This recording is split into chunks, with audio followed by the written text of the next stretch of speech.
عباد الله، قد يكون للباطل جولة ولأشياعه صولة، أما العاقبة فإنما هي للذين صبروا والذين هم مصلحون والذين هم على ربهم يتوكلون. أجيروهم فإن الظلم السائد أمام اللات رؤوسكم الوسائد. أجيروهم فإن الظلم السائد أمام اللات رؤوسكم الوسائد. فإن لم يسم الطماع مدحا فقد سئمت مديحكم القصائد. فقد سئمت مديحكم القصائد. على الأطفال يرمون القنابل وأصحاب الفخامة فالموائد. ألا تدرون أما تسمعون؟ أما ترون؟ أما تشاهدون تلك الصور والمشاهد المتكررة من هناك في كل يوم؟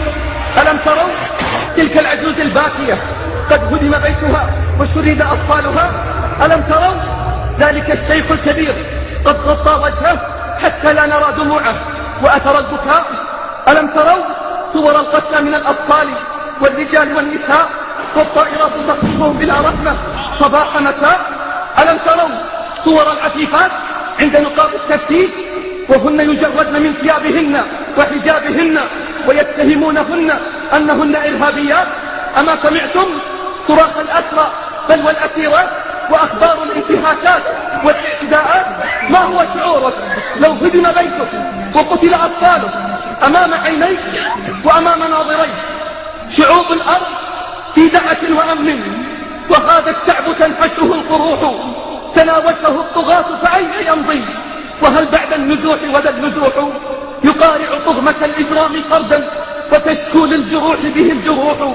فكم هدم الطغاة هناك بيتا على أنقاضه سقط الطموح، وكم سفكوا دما حرا نبيا فما وهنوا وما وهن الجريح، وكالأشجار تنتصب الضحايا سلابا لا تحركهن ريح.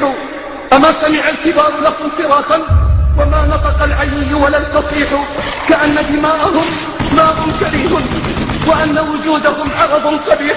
على أي الجنوب سأستريح وهذا الجرح في كبدي يصيح؟ وماذا قد أقول لكم وهذا دم الإسلام وألمي يسيح؟ وماذا قد أقول لكم وهذا نداء الحق في كبدي ذبيح؟ أما سمعتم يا مسلمون؟ أما قرأتم يا مسلمون؟ أما رأيتم يا مسلمون؟ أم عميت أعينكم عمدا وقصدا وسمت آذانكم عمدا وقصدا؟ أما قرأتم هذه العبارات المكتوبة على الجدران يكتبها أنصاره؟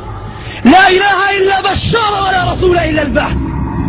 لا إله إلا بشار ولا رسول إلا البعث. اخسأ لن تعدو قدرك كلب ابن كلب، كلب ابن كلب. أما قرأتم يا مسلمون؟ أم عميت أعينكم عمدا وقصدا وصمت آذانكم عمدا وقصدا؟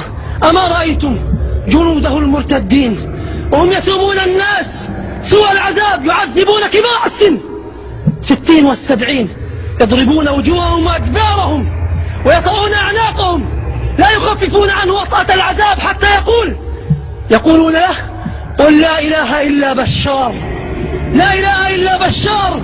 أين المسلمون؟ أين الموحدون؟ أين أحفاد الصحابة رضوان الله عليهم؟ الناس نيام، المسلمون نيام. الشعب السوري الأعزل يا موحدون يجمعنا بهم إسلام وتوحيد. الشعب السوري السني الأعزل وقف إزاء هذه الحملات الفرعونية معلنا توحيده، يقول لن نركع إلا لله.